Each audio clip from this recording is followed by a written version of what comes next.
The next item, item 3, this will be capital facilities and utilities element, and Eileen, you're back for that. Go ahead. Are you able to see my screen as a presentation? Yes. Okay, I'm going to go ahead and. All right, so for the record, Eileen Canola, Planning and Development Services. I am here to provide you an overview of the capital facilities and utilities element as part of the 2024 update. So the purpose of this briefing is to describe the capital facilities and utilities element, also known as the Q, provide an overview for the proposed repeal and replace. So we're going to be repealing the existing capital facilities plan and replacing it with the Q. We're going to cover the sources for these amendments, summarize the public comments received to date, and provide an opportunity for the commissioners to ask questions and hopefully provide feedback. And again, in advance of this briefing, the commission received a detailed staff report that contains the proposed policies as well as the proposed narrative or text that comprise the element. So again, similar to the Parks and Recreation element and the transportation element, this is a proposed to repeal the existing 2015 capital facilities plan and replace it with the 2024 capital facilities and utilities element. So it's a change in title, it's updating the levels of service, reviewing and if necessary, updating levels of service, but updating the existing inventories and updating the forecast of future needs. It is taking those capital facility policies, utility policies, and essential public facilities policies that are currently in the general policy plan and moving them into this element. So because it was such a big do-over, we opted to repeal and replace. Again, it's replacing the 2015, the existing capital facilities plan, and renaming it a capital facilities and utilities element because we really wanted to emphasize that utilities are a really important part of our capital planning, capital facilities planning. And of course, moving these policies and kind of reviewing them and seeing if they need to be amended, replaced, and putting them into this element. Of course, we're updating for the GMA required information, which is the level of service, existing inventories, and forecasted future needs for all of those capital facilities and utilities that are required by the GMA. What's different from the 2015 CFP is that we're separating the county provided services from external provided facilities and services. We are eliminating the appendices. Appendix A was a table of inventories that really corresponded to the county's facilities. Appendix B was the maps for each of the inventories for GMA required facilities, and those are put into the respective sections. Appendix C was the North Coordinated Water System Plan. And so that we're taking that out completely. It's going to be its own separate document, although we'll refer to it from the capital facilities and utilities element, but it's actually in the process of being updated for consistency with any water code amendments and other updates that are necessary at this time. And for the hazard mitigation planning, there was 2 sections. There was one as an appendix and one that was a section. So there was two pieces for hazard mitigation. So we've combined them into one section.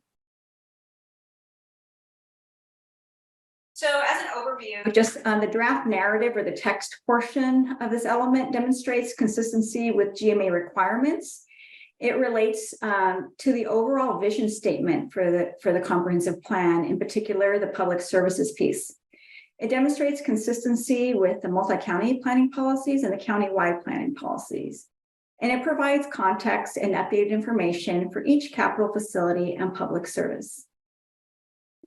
As an overview for the draft policies, again, we've relocated them from the general policy plan and reviewed them and amended them as necessary for consistency with Vision 2050's multi-county planning policies and for consistency with the county-wide planning policies. And then we've also had to review those policies for with input and updates from our external service providers, from the public, and from our county departments.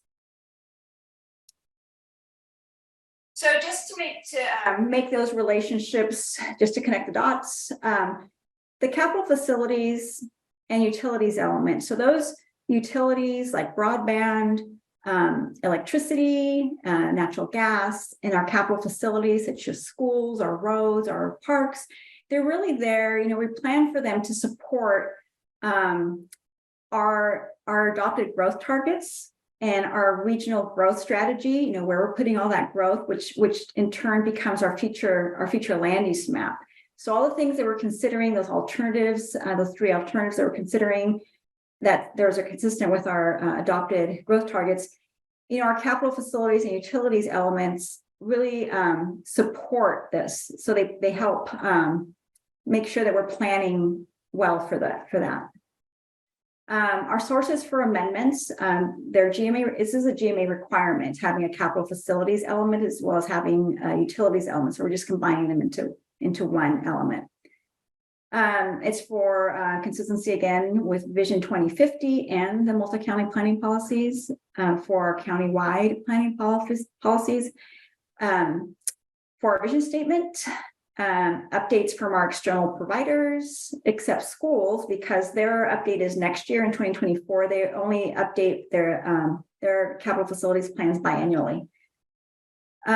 With any local initiatives, so a lot of the sources for amendments came from the need to address climate change and from the broadband policies that were directed from our county council. And to ensure that we're consistent with our adopted growth targets. And we thought about a lot of the input that we received from the public. And then we did have some reorganization with the comprehensive plan. So a lot of that was just formatting too, that we're in the way of finishing. So this is a really important goal. As I mentioned, the GMA has planning goals that were recently updated as part of House Bill 1181. But relative to the Q, the capital facilities and utilities element, this is the most prominent one. The public facilities and services, just ensuring that they're there to serve the growth and make sure that they have a level of service standard. The GMA requirement is for a capital facilities plan element. And it requires that there's an inventory of existing capital facilities owned by public entities, showing the locations and capacities for those capital facilities. It requires us to have a forecast of the future needs, the proposed locations and capacities of expanded or new capital facilities, and a funding, at least a 6-year plan that will finance those facilities. And then there's a requirement to reassess the land use element if there's a probable funding shortfall, that we're not or that there's a financing that they're not going to be funded adequately, and that their level of service standard is not going to be up to what it should be. So actually, we do that annual assessment through our capital improvement program through the statement of assessment, and you'll learn more about that next month. But as a note, House Bill 1181 did amend subsection 3 to add a green infrastructure requirement. So they're added a green infrastructure inventory to this subsection. So we're working on that. We're working with our surface water department and our parks department to inventory our green infrastructure for the county. And then the other GMA requirement is a utilities element, consisting of the general locations, proposed location and capacity of all existing and proposed utilities, including but not limited to electrical, telecommunication, and natural gas line. Again, 1181 amended this requirement, and it replaces the reference of lines to systems. And both this section 4 and section 3 were also amended that included a provision for good faith effort from the county in reaching out to our public service providers to get that information. And so we've been working hard with them to get that updated. So one of the requirements from GMA is relative to capital facilities planning is to ensure that we've established what facilities are necessary to support development. The GMA does provide some guidance to it, but it leaves up to the jurisdictions to kind of add those as well. So here is the list, and it's in your packet of materials as to what constitutes necessary to support development for urban development and for rural development, because there is a big difference, especially in transportation and sewer, right? So this is the list, and it's in your packet, but as well as in the narrative. So again, for all of the GMA required capital facilities for our roads, water, wastewater, parks, surface water management, fire service, electric power, and public schools. This helps you understand what is necessary to support development as deemed by the county and what is necessary for urban and for rural. In terms of Vision 2050, it included 30 public service multi-county planning policies that were reflected as part of this element. And in terms of the CPPs, there were 22 public service and 5 essential public facilities that are reflected as part of this element. The vision statement for the comprehensive plan, it's focused on infrastructure and services. It hopes that in 2044, the county is served by well-maintained, efficient, and coordinated public infrastructure systems and services, including roadways, schools, energy, water, wastewater treatment, and broadband service. Our long-range plans consider our changing environment and advances in technology. Social services are easily accessible and provide resources and support, ensuring basic needs are met with assistance to develop human potential. And in terms of public participation, the SEPA scoping began for the update in November of 2021 and was completed in December of that year. We, through our 2024 update project website, we've distributed many newsletters and information that centered on capital facilities and utilities planning, as well as climate change and housing and all of our elements that are being updated.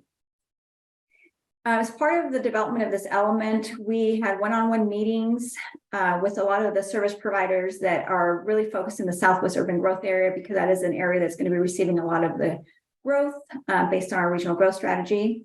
We did outreach to all GMA service providers to help update our information.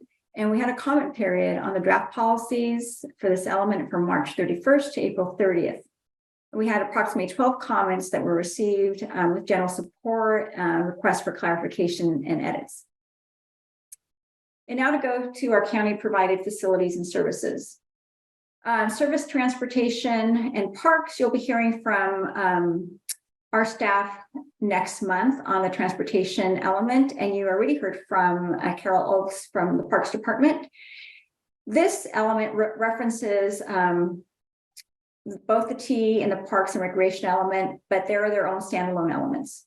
So the level of service, inventories, forecast of future needs, funding mechanisms are in greater detail in their respective elements. Surface water management, it isn't necessary to support development. This element updates their drainage inventories, their forecast of future needs, and for really underscoring their needs for drainage management regarding climate change. The funding for a lot of the county provided services are part of our annual capital improvement program. So you'll hear from that from our staff next month on that. But the part of their level of service standard are for projects that total $114 million. And a lot of the policies for surface water management are under Goal 4 that are related to surface water management, climate change, flooding, low impact development, restoration, dikening districts, and coordination. Our solid waste department has helped us update their inventory, and which covers their forecasted future needs. And again, their funding is part of our county's annual capital improvement program. They have 3 recycling and transfer stations and 3 drop box sites, and which are anticipated to accommodate the county's waste handling and needs for the next 20 years. And per county, per state law, Our solid waste division has updated their comprehensive solid and hazardous waste management plan, and it's awaiting final approval. Solid waste policies can be found under Goal 5, and they relate to conservation, recycling, greenhouse gas emission reductions, protection of public health, and environmental protection. Other county provided facilities that are included in this element are regarding law and justice, general government facilities, and airport. We cover airport because it's a county-owned facility, but the transportation element will cover it as another provider of transportation. So these are the goals that align with the law and justice. It's Goal 6. General government facilities are Goal 7 and 8. And airports policies are under Goal 9. And again, the funding for this, for law and justice, general government services, and airport are part of our annual capital improvement program. In terms of external providers, for public schools, again, I mentioned that the school districts cover their capital facilities planning biannually. So we will be working with them at the beginning of next year to update their capital facilities plan, which will inform and update their inventories, level of service, and their 6-year funding updates. And their policies can be found under Goal 10. For fire protection services, we worked with a lot of our regional fire services and the fire districts to update their inventory. Their level of service standard for urban development are their water system fire flow and sprinkler requirements, which are established in the building and fire codes adopted by the county and implemented by water and service providers. We've updated the forecast of future needs, and their funding, of course, is provided by each fire district and regional fire authority. And their policies can be found under Goal 11, which really focus on fire flow, coordination with water providers, and their planning, hazard mitigation planning. Essential public facilities. So the GMA requires that the comprehensive plan include a process for identifying and citing essential public facilities. And in case you're wondering, essential public facilities are those that are typically difficult to cite, such as airports, state educational facilities, state and regional transportation facilities, state and local correction facilities, solid waste handling facilities, and other local ones. So those county regulations related to essential public facilities are contained in chapter in Snohomish County Code, chapter 3042D. And the policies under Goal 12 really focus on citing criteria in the co-location of essential public facilities. In terms of public water supply, it's necessary to support urban development. We've worked with our providers to update their inventory and their forecast of future needs and a lot of their capital improvement projects. A lot of the funding and the information are in the provider's water plans, and they're usually a 6 to 10 year capital improvement plan. The water supply, the public water supply policies can be found under Goal 11, and they focus on sustainable water supply, connections, rural water issues, coordination, conservation, and the use of low impact development. And for our public wastewater collection and treatment, it's necessary to support urban development. And we've, again, worked with our providers to help update the inventories and the forecast of future needs and their maintenance and capital improvement projects. And their funding sources and their funding plans are in their own sewer plans. And they're, again, usually a 6 to 10 year capital improvement program. The policies for public wastewater collection and treatment are under Goal 14, and they focus on connections and UGAs, dry sewer connections, and other issues related to sewer. In terms of utilities, the electric power, so we work closely with PUD to update their inventory and infrastructure and their level of service standard. we really, again, through our capital improvement program, we review a lot of this through the statement of assessment. And the policies for electric power can be found under goal 15. And a lot of it has to do with siting of transmission lines, promoting underground of electric distribution infrastructure, coordination. And there have certain areas that they'd like to study further in terms of future growth. Natural gas, we work with Puget Sound Energy to update the existing inventory and the forecast of future needs, including the plan and the planning for a clean energy transition. The policies for natural gas can be found under goal 15, and they focus on coordination standards for alternative energy infrastructure.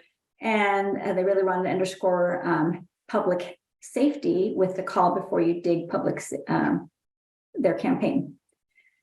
Telecommunication and broadband.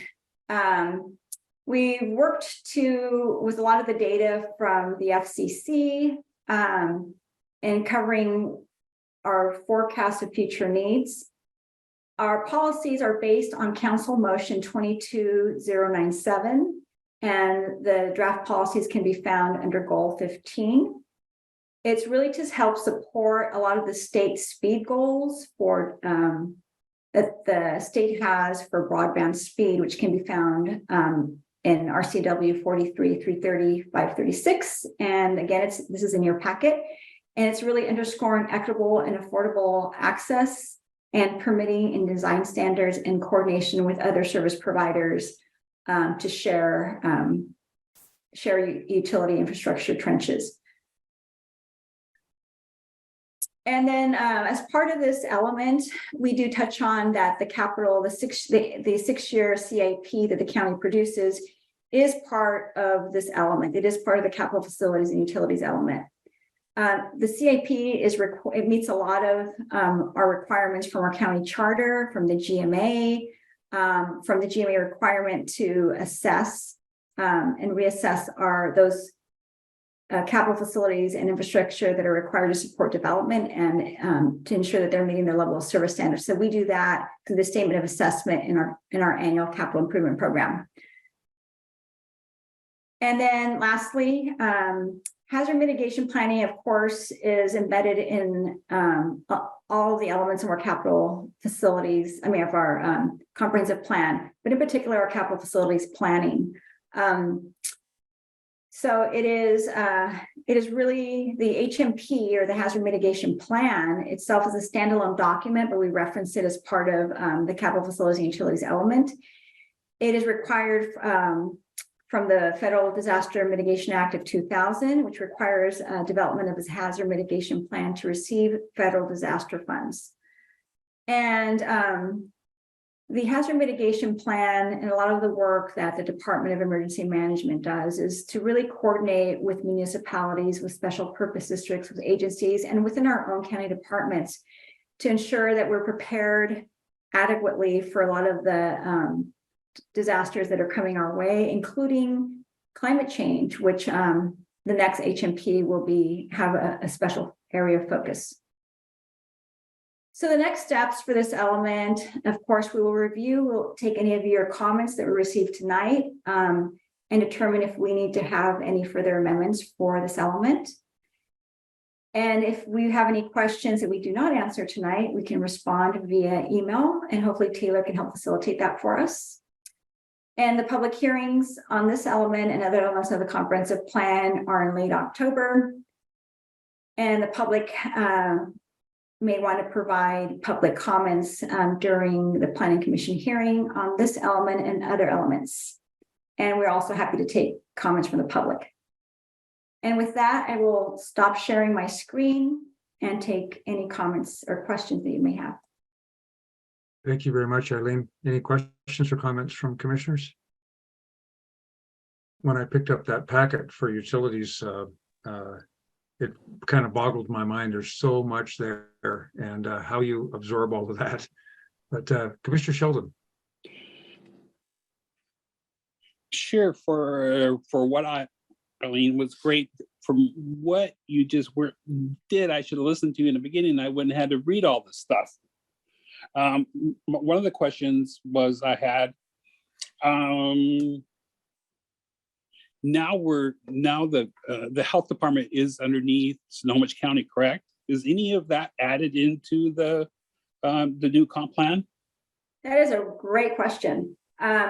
Yes, as soon as we heard that the health department or the Snohomish County health has moved and we're being incorporated as part of a county department, we were really eager and we extended offers to coordinate with them, and they did. They accepted the offer and they met with us periodically, and they had staff that were specifically assigned to review each element of the comprehensive plan. And they reviewed each of the policies. So a lot of the policies that you see in both the capital facilities element and the climate change element, they reviewed and had input on. And in the future, we're also looking forward to integrating them even more. And they're looking at ways to really underscore and highlight their work into the comprehensive plan. So I think future amendments might have even more emphasis on public health and safety. You can just tell me if this is something, these are all goals like the MPP-PS-11. Are these just like goals that we are going to in the plan to hope that we can succeed in these in 10, 15 years? So that reference that you just said, MPP, that means multi-county planning policy, and dash, and if it's PS, it means public service, and it has a number after it. It means it's one of the policies from Vision 2050. Okay. Yeah. All right. That's good. Good one. Just one more question. When I was going through the gallons of per day, millions of gallons per day from the wastewater, if that's all going in the water, how are we getting, what's the number that homes are intaking, or especially of a goal that to reduce wastewater? You know, that's a lot of gallons. It always throws my mind when we talk about this, because it's so many gallons is going into the bays and everything else. Yeah, I think one of the areas that all of the sorry, my computer's about to die here. That's actually a really good question. One of the areas of focus that both water and wastewater have is conservation. And in terms of water, you know, one of the ways that they're meeting their demand is through huge conservation efforts. So if you look at any one of their plans, you'll realize that one of their approaches and strategies to help meet the need in the future for water is conservation efforts. And then on the wastewater side, I would say that a lot of the treatment plants are looking for ways to reuse the water that's used in wastewater treatment plants, to kind of recycle that. And I know a lot of jurisdictions are already doing it. Some of our wastewater treatment facilities have kind of worked on that, maybe on a smaller scale, but it is something that's on the horizon for them. I reading some of their plans, I noticed that they've mentioned it as something that they're kind of looking out to try to work on more to reduce or to reuse water as well. Was that like gray water? Exactly, gray water use. Yeah. Thank you. Okay, thank you. Thank you, Any Mr. other Chairman. questions? Oh, any other questions for Eileen? Eileen, something I noticed, and Amber too, as I went through these packets, and this come up in the past for me, is it's a big county and there's a lot of details on those maps. And for example, facilities and utilities. And when you look at a county-wide map, and here I am, District 3, Chris and I, and each of us, other than Angie's, you know, we're from smaller districts. Now, Angie may not mind you, maybe the countywide maps are good for you, but for the rest of us, I would love to see council district maps showing the various elements and information that you have to put on maps. It would add 4 more pages to the staff reports, but I wonder if that's an idea that you guys would, there's traction in that at all. So I could look at District 3 for stormwater and schools and all those, a multitude of things that we need to understand and wrap our brains around. And when I look at the countywide map, it's really hard to see it. So it's just a thought. Thank you. That's really good feedback. For the comprehensive plan, I'll bring it back to our management team. But we do have a tool, an online tool. We have the county has a PDS, has a GIS interactive map. And one of the layers is council districts. So for example, if you want to look at wastewater or schools or something, you can click, you can toggle that layer, and then you can also toggle on your county district. So we'll show you your council districts relative to all those public services and capital facilities. Thanks, Eileen. I'll give that a try. It's better than using paper. I look forward to that. Thank you.